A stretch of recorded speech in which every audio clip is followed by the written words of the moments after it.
Welcome to the channel, it's Chamanda. If you have clicked on this video, it's for you. The synchronicity has brought this video to you. You just recently lost someone. It could be a friend, a family, a lover. You're lost. You don't know what to do. You switch between self-hate to hatred towards this person.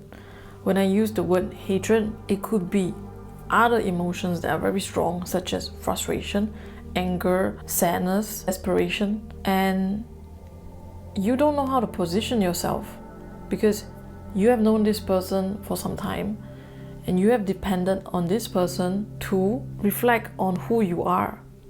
Without this person, you don't know who you are. You had a role in the relationship. You could have been the one that is empathetic, a listener, or you could have been the one that had a vision for the relationship on where to go, what to do. In all cases, you had a role in the relationship. And now you have lost your role. So who are you? Who are you without that person? And that is a very scary thought to have. And today, you are faced with that thought and faced with that reality that you no longer have this person in your life. It could be because it's a breakup, a mutual or forced separation, or it's because that person is no longer in your life because they have moved on into another realm. They have passed. These feelings come in stages and waves. Sadness, relief, grief of loss, frustration, not being understood, anger, fear. Am I unworthy of love? Am I going to be okay? All these feelings are suddenly met with only you alone in a room, on your bed at night, thinking, oh, if only I could do this. I should have done this. Guilty. You stay at night, not sleeping, tossing and turning, dreaming a lot, waking up, not feeling refreshed, and needing to go through over and over again that pain. You could buffer the emotions by watching movies, distracting yourself with screen time or any other activities other than how you feel inside. Believe it or not, these emotions are important for you to transcend so that you can become the person that you are.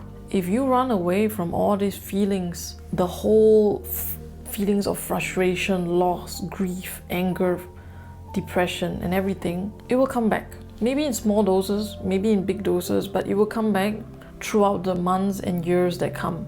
So it's important to feel through that emotions and journal, meditate and reflect. What could you have done better? What can you do now? And what are you going to do next?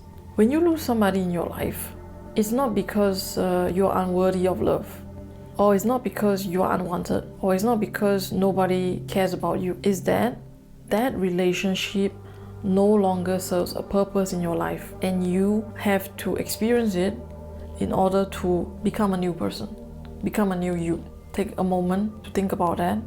And you might think that relationship just happens by chance, but nothing happens by chance. You don't meet somebody by chance. You meet someone to teach you a lesson, and that person can stay for a while, for a few weeks, for months or years, or until you pass away. Meeting people always serves a purpose. Let's do an imagery. Okay, you have always wanted to go to Japan. You have always wanted to see the cherry blossoms. It has always been your goal to see the cherry blossoms. You live in the US. You have to travel all the way to Japan. So you're gonna take the plane. You're gonna take a plane ride and you're gonna have many transits. So you're gonna first stop in France. You meet somebody along the way in France. And that person says, hey, I'm going to the UAE. I'm going to go to the UAE. And then you're like, okay, yeah, we can go to the UAE on the way since I'm going to Japan, so I'm gonna pass by UAE. You flew and you took another transit and you arrived at Hungary. You meet another person, that person says, hey, I'm going to Thailand. And then you're like, oh yeah, you can come along. I'm going to Thailand too because I have to do a pit stop. Next, you meet another person in India. The person in India says, okay, I am also going to Japan because I want to see the castles and I want to enjoy the culture. Okay, you meet a friend that is going to go to Japan with you. So the people that were not going to go to Japan, so they're going to go to Thailand and they're going to go to UAE, they're going to leave because you are not going to UAE or Thailand with them. You are going to Japan. Your goal is Japan. That's your life goal. So no matter what you do, you're not going to stop for other people. The thing is that when you're in life, you sometimes make compromise to stay in a place that you do not want to stay because of somebody else. For example, that friend, that lover that you met that is going to UAE or Thailand, you fell in love with one of them. Okay, let's just say Thailand. You fell in love with the one that was going to go to Thailand. So the person is like, oh, you know, Thailand is really nice. You should stay here. The weather is really nice. The food is cheap. The people are friendly. Okay, then you're like, you know what? Okay, I'll give it a chance. I'm going to stay here for maybe a couple of months. But initially, everything is nice because you love that person, because you really want to make it work for that person. But your heart, your soul is like, I want to go to Japan. I need to go to Japan. So you compromise initially to stay in Thailand, but something just doesn't feel right. Something just doesn't feel right. You don't know why. So you finally have to end that relationship, or that person has to end that relationship, because both of your trajectory is different. And so you hop on the ride to go with the person in India to Japan. And that's when you hang out with that person in Japan and you create a life with that person. My point of the story is that at every pit stop of your life, there are certain people that is only going to go in the middle of your path, and there are some people that are going to be with you at the end of your path, and you can't stop it. You can't prevent it from not happening, because the universe is going to do whatever it can to give you some disruptive anomalies in the relationship to end. And no matter what you do, you can't stop it from ending, because people change. It's either you change or that person change, and you guys are no longer vibrating in the same frequency. The only way a relationship can progress is when a person is both on the same vibration. Obviously, there are some times that you have a lower vibration and the person has a higher vibration, but in the essence, you will equilibrate, and you guys will grow together, and you guys will advance and become in a more and more elevated vibration. And that's how you grow, and that's how you learn, and that's how you live.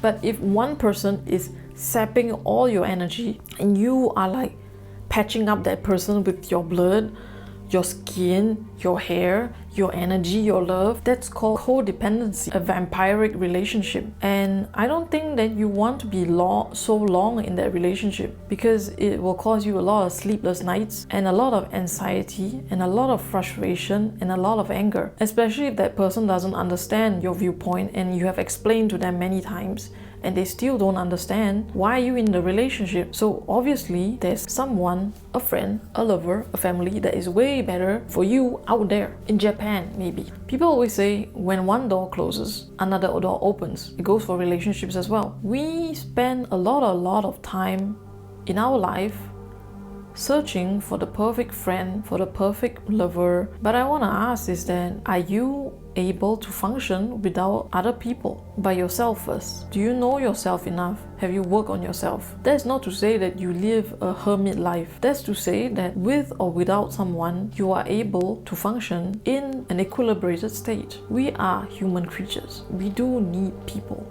We do need social time. We do need other people to be there for us so that we can be a better person. But there comes a time when you're so dependent on a person that you can't even function. And that is a time where you will lose yourself in the relationship. And when that relationship ends, you don't know who you are anymore. So I want to ask you how you feel about this. How do you feel about taking all this information?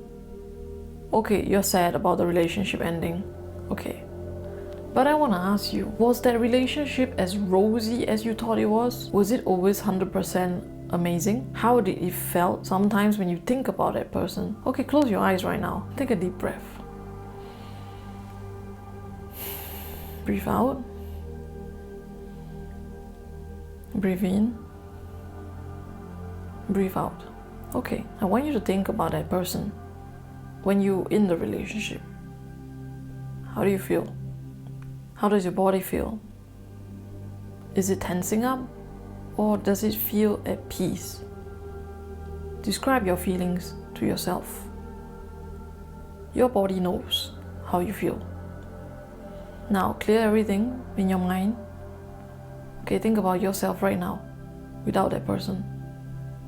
Are you feeling distraught of the future that is no longer yours with that person and that your ego doesn't want to let it go? Is this person really meant for you? That's a question to ask. How do you move on from this? The first step is to grieve. Grieve as much as you can. Don't be swallowed by your grief, but feel the emotions and let it pass through you and not overanalyze it. There is no point. It's over. It's over.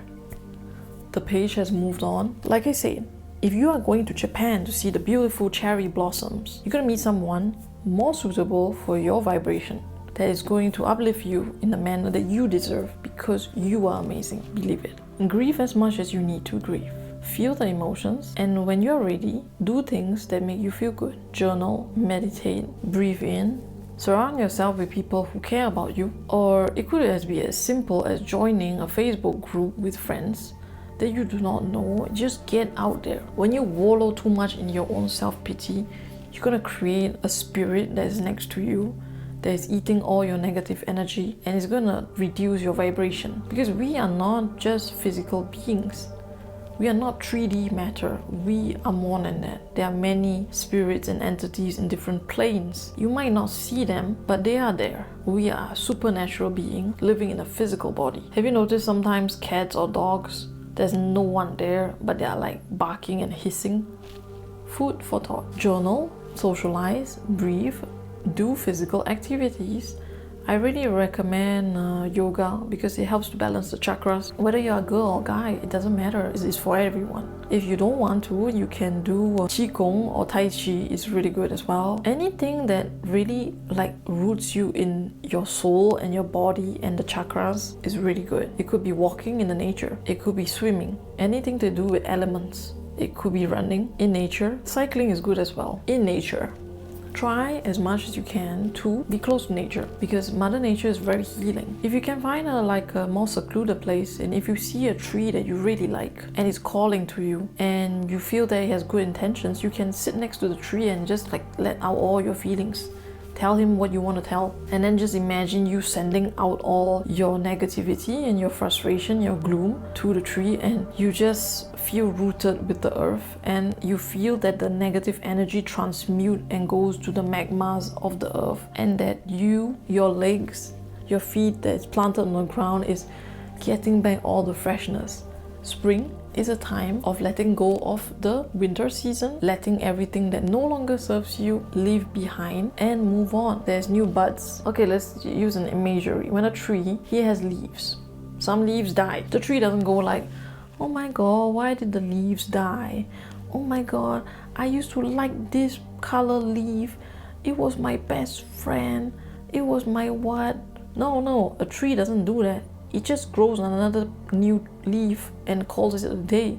Seeking inspiration from Mother Nature, it might help you. I know you're grieving, but I'm just pushing you a little bit because you can't grieve for too long. You gotta turn a new leaf. You gotta grow a new branch, a new leaf, and a new flower because you are a flower.